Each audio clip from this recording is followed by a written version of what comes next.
Well, hey there, American Farmsteadhers. This is Jenny with the Gramstead Family Farm. And Donna with Hazel Bell Farm. And we are coming to y'all from Northeast Florida as two American Farmsteadhers, doing our best to grow our own food and share our homesteading experiences with you in hopes that you'll grow a little food of your own.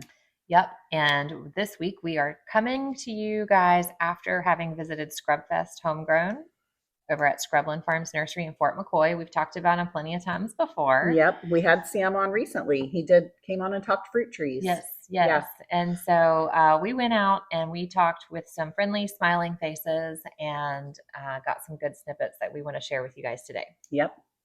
So the first person that we had the privilege of grabbing and talking to was David the Good. Yeah, he's always fun. He's always fun to talk to. He is hilarious, actually. Yes. Sometimes we ask serious questions and he gives us not serious answers. And this time we asked him a lighthearted question and he gave us a very serious answer. Yes, he did. So y'all listen in. Myth or misconception I'd like to bust about homesteading. Yeah. Probably the idea of complete self-sustainability. That's a good That is one. Look at we're created. If you're not in good relationship with God and you're not in good relationship with your neighbor, your wife, your children, the idea of being alone and trying to manage everything completely yourself and be completely atomized, sitting on a stockpile, cleaning your guns every night. There's a benefit to being self-sustainable to the extent that you can help other people and be part of a community. Like if you get too much food, you can give it away. That to try and just hold on to everything and live in a bunker is not satisfying. It's like you got to consider eternity as well, and you consider the only eternal thing that you're actually interacting with on a daily basis is really other people. So the other people are really an important part of it.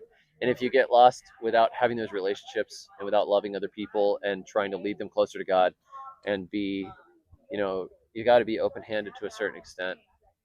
But get yourself in order as much as possible and get as much food and everything in production as much as possible, but know that you still need other people and try to be there for other people, even if they're not going to be there for you, because that's community. You just do your best, right? Right. And know that you're going to get taken advantage of.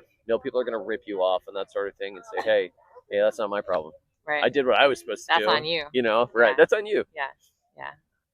Deep thoughts from David. I did not expect that.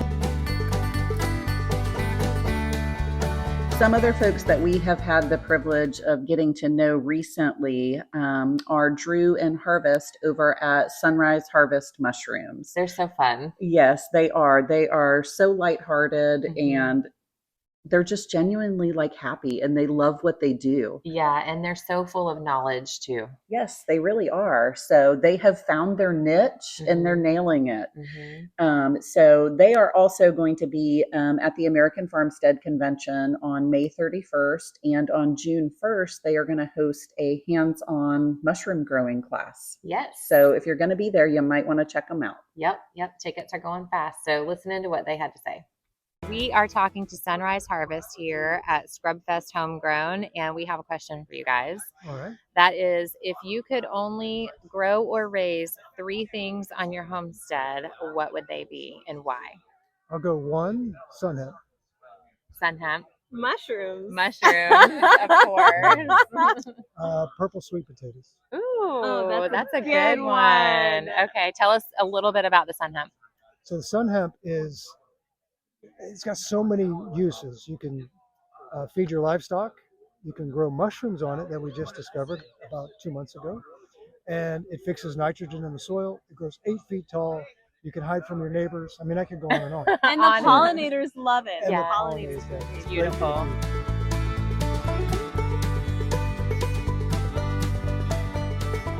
Another couple that we've had the privilege of getting to know recently are Ryan and Kelly from Seed the Stars. Yeah, I love them. I love what they do. I love their product. I love their booth. I love everything about them.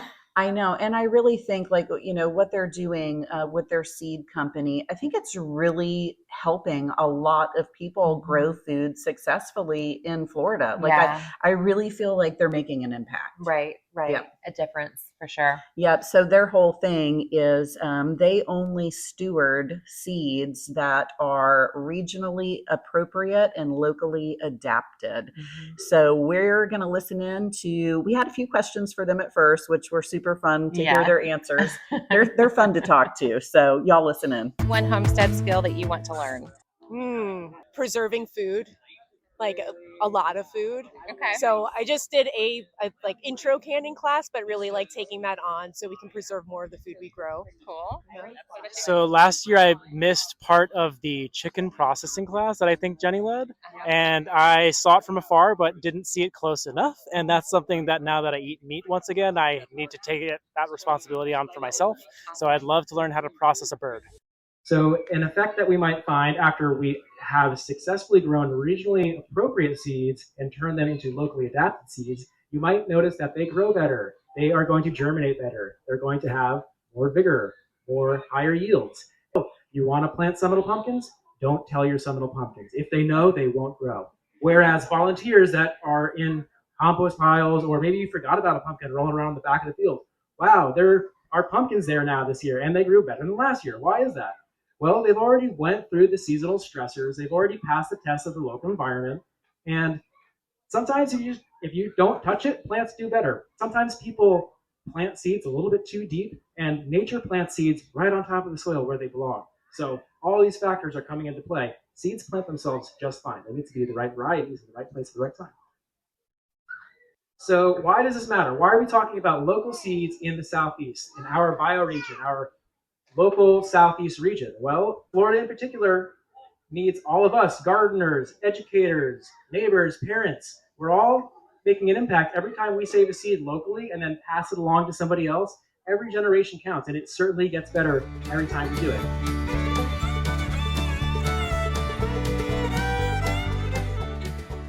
Okay, so that was Ryan with See the Stars and not Kelly. Unfortunately, because I think it was my fault. I think I messed up when I was recording Kelly and I didn't have my sound on. So her talk was amazing, though. Yeah, she's good. She has a lot to offer. Next, we are going to hear from Denise with Raining Wildflowers, and she's going to talk to us a little bit about herbal medicine and the importance of using plants.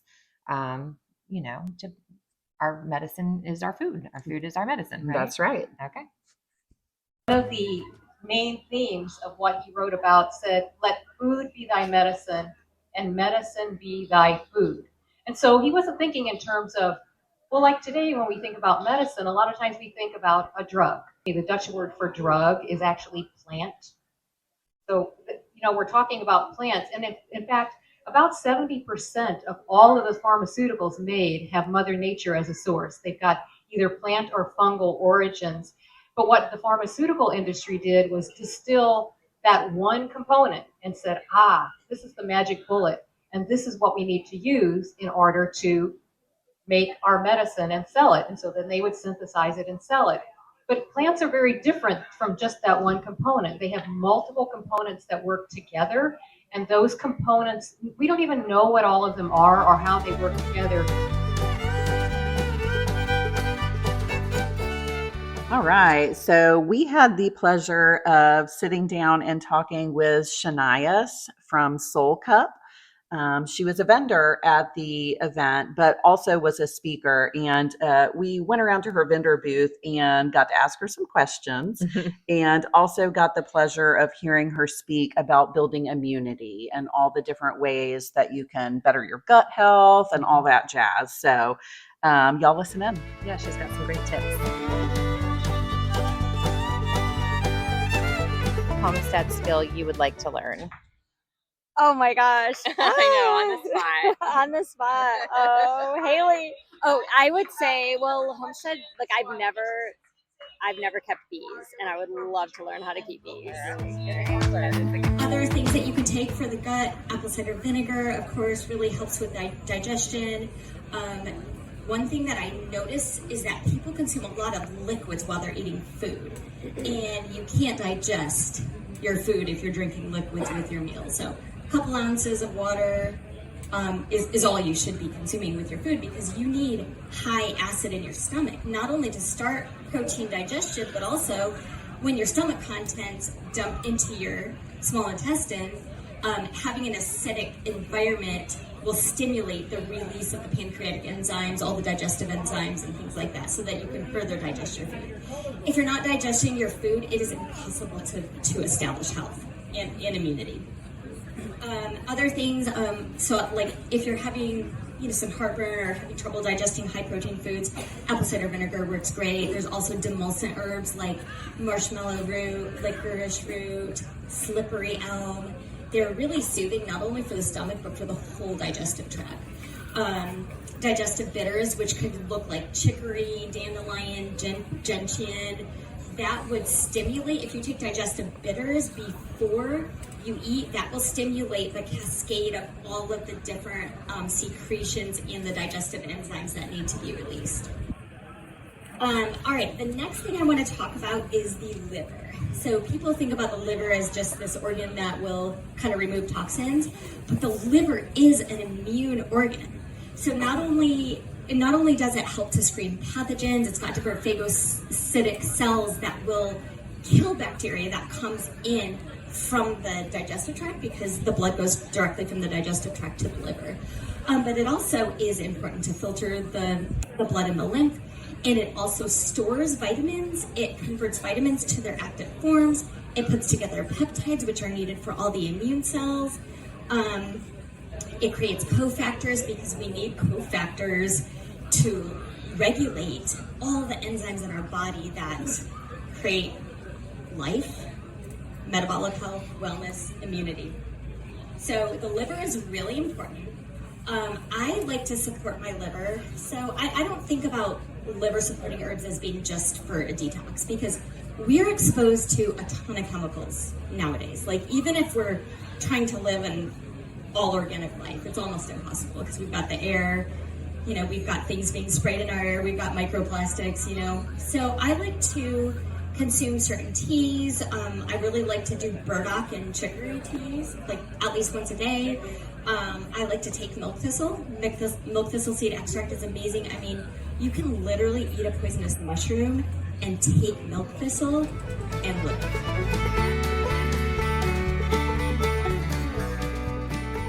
Up next was the man of the hour, Sam from Scrublands. So he hosts this event every year. Was this the third year that he's done this in a row? I think so. I think, well, there's been 3 actual Scrub Fests, whereas this one was a little bit different. He dubbed this one Scrubfest Homegrown. But basically, they're all very similar. A great gathering of people and a great chance to shop Sam's nursery. Yes.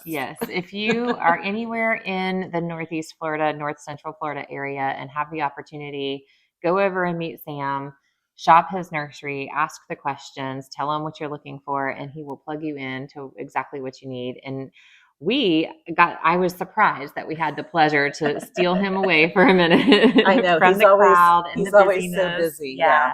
And so we got to ask him a couple of questions also. And that was fun. Yep. If you could raise or grow only 3 things on your homestead, what would they be? I like trees better than I like animals. Okay. So I would say mulberries, figs, and peaches. Very nice. That'd be my quick answer. All very productive. Yeah. All very productive. All great for our area. Awesome. That makes me feel good because I have them all. Right. We're doing good. Doing something right.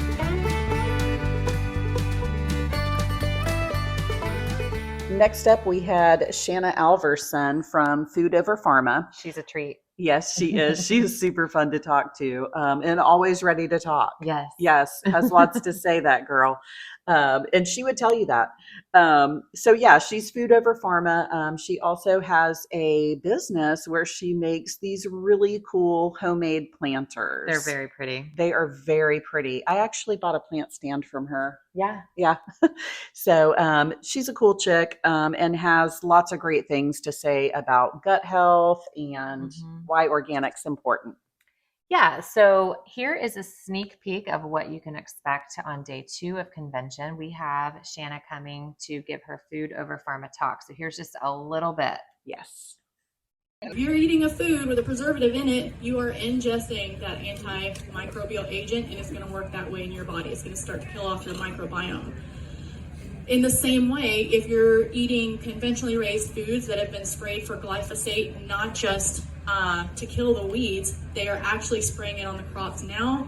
At harvest time, it works as a desiccant. It preserves it. It is a broad spectrum antibiotic, and it is incredibly harmful. So anytime that you can choose organic, you should. Ask your grower, ask the people at the farmer's market if they, a lot of local growers cannot afford a USDA organic certified designation. It's very expensive. There are a lot of ridiculous regulations and hoops to jump through. So just ask your grower, has this been sprayed with anything? And many of them will proudly say this is actually better than organic. Because even if you're buying organic at the grocery store, a lot of times it is a mass-produced crop, it's monocrop. So it's going to be deplete of some of the nutrients that your body needs. So if someone locally is growing it in a pile of manure, that's what you want. That's the good stuff. We are talking to Mark Bailey with the Marion County Extension here at Scrubfest Homegrown, and we have a question for you. Okay. That is, if you could only grow or raise 3 things on your homestead, what would they be and why? All right, so 3 things for a homestead. I'm a big fan of the kind of plants where once you stick them in the ground and get them established, you don't have to worry about them forever. And my top recommendation is going to be a loquat tree because they can handle the heat, they can handle the cold. A lot of uses for loquat. They grow medium large, not too big, not too small. I love the fruit, of course. My second one is going to be a mulberry, and I'm a big fan of the dwarf Thai mulberry, Pakistan mulberry as well as really good ones. Mm-hmm. If you plant some of the black or the red varieties, those are going to get enormous. I'm talking like really big, really fast, so plant accordingly. And the third one is probably, I'm going to do 4 really quickly. Citrus. Rule breaker. Citrus. Planted in partial shade does really well. It's a close third between a blueberry plants. And blueberry plants, a lot of people don't realize this, they need chill hours. And if you plant them in a location that has shade during the winter, you will have far more chill hour accumulation than planting them in full sun during the winter. That makes sense. So those are my 3, technically 4. Okay. Citrus still has a place in people's yards and on their farms. But loquats, mulberries, and blueberries is what I would go with. All right. Very good. Thank you.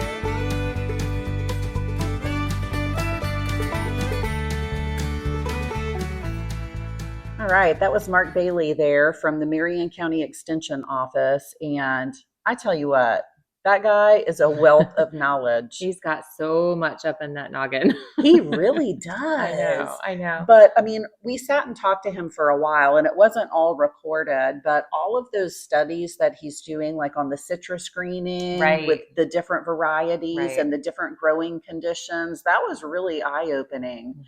Mm-hmm. So yeah, he's a great guy to sit down and talk to. He's got a lot to offer. Yeah, he really does. So if you're going to be at the American Farmstead Convention and you want to talk plants, that guy is probably your go-to. Yes, definitely so. And he's going to come and he's going to do a demo on plant propagation for us. Yes. So make sure you find Mark at the plant stage on day 1. Yeah, absolutely. Super excited that he's going to join us. Yep. And then next we have, if you haven't heard of this guy, you must be living under a rock. But our friend David, I'm honored we get to call him friend these days. David the Good, and he spoke on his top 10 fruit trees to grow. Top 10 plants to grow in Florida. Right. Yeah. Right. Not necessarily all fruit trees. There are some vegetables in there on his list. That's right. But yeah, and he's so entertaining to sit and listen to. Like, he's always got his quirky little jokes that Right. he Is it a throws joke in or is there. he for real? So yeah, always a pleasure to listen to. And again, I mean, he'll be out at the convention. So y'all make sure that you join us out there because he is a treat to listen to. Yeah.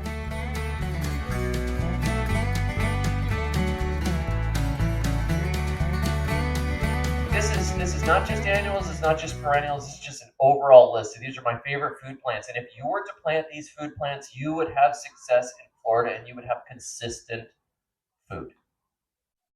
Number one, right behind me over here, this is a mulberry, a contorted mulberry. So when I tell people, it's like, have you tried mulberries? How many people have tried mulberries? Okay, this is a very well-educated group. Generally, it's a tree, and I found I struggled to grow strawberries years ago. Strawberries, blueberries, blackberries, raspberries, so-so. A little bit here, a little bit there. I like this one. I like that one. It's pretty good. You get your handful of strawberries. You get your handful of blackberries. You figure out, I don't know if my blueberries like my pH. I should have done this, or I probably shouldn't have done this, or I should have done this. I planted a mulberry tree and I barely took care of it in that same time when I was testing all these berries. I really want berries. I want a bunch of berries, like smoothies and all that kind of stuff. I planted a mulberry tree, and in 2 years, it was about 12 foot tall, and it bore us 6 gallons of mulberries. 6 gallons. And that's just what we actually counted and put in the freezer, because the 2-year-old was eating everything on the lower part of the tree, and the birds were eating everything on the top, and we only harvested what was in the middle, so it may have been more. But there were a lot of purple little fingers around our house. And I was like, what is 6 gallons of organic berries worth? I planted just plant some mulberries. I've planted at least a dozen so far in our yard, and I will plant more. I want so much that the birds can gorge themselves and we can have tons and tons of berries. Anybody try to grow bell peppers here? Yeah, but they know. Anybody grow really beautiful bell peppers here? Babies. You know what? You get a bell pepper. Okay, this guy. Ask him about bell peppers afterwards. So the bell peppers, right? They're like a Porsche. You've got to baby it. You got to take it to the, make sure that it's all aligned properly and that the seats are heating or whatever. I mean, so I've heard. I don't have a Porsche. I drive a 2006 Ford Econoline van that I bought from the Dahmer estate. It's a really like high intensity, like give it compost, give it miracle grow it in a greenhouse type of thing. Otherwise, you often get peppers that are about that big, or they get weird curls in them and stuff. But I found out when you grow hot peppers, most of the hot peppers are just way stronger. They're rather like the cherry tomatoes. Now there are some sweet peppers that are like smaller sweet peppers that do pretty well here, but cayenne peppers do extremely well, habanero peppers do extremely well, Tabasco peppers, any of your little Thai peppers, all of those do really well. Now the downside is you can't live on them because you'll destroy your intestinal tract.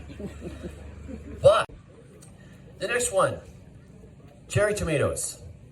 Tomatoes will break your heart in Florida. I can't tell you how many people say, well, when I grew up in New Jersey, we had, my grandpa, he grew tomatoes that were like the size of your head. We would get 50 buckets of tomatoes. I was so sick of tomatoes. My grandma, she makes sauce. Man, she could make sauce, man.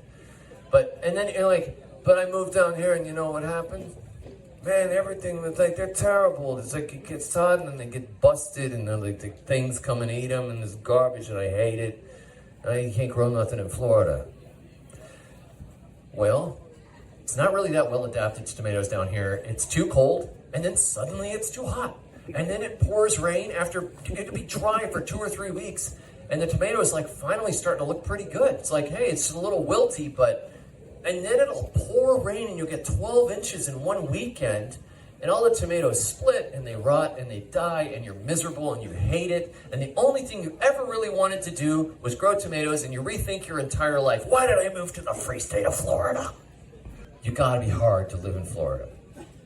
you got to be hard to go from 25 degrees to 105 degrees in the same year, and sometimes in the same week. Well, not quite, but it's rough. And these pears, some of these old varieties of pears are just tough. Pineapple, Orient, and then there's some varieties that have been released. Florida Home, Hood, Baldwin, they're all good. Some of them, like Kiefer, you can push down here. LeConte is more of a dessert pear. It's good. It's a little more prone to fire blight. You got to watch out for fire blight. But I'm a big fan of those old pear varieties. They take a little while to get rolling. But Celosia argentea, which is also known as Lagos spinach. My daughter has some seeds over here. I saw that Seed the Stars also has it.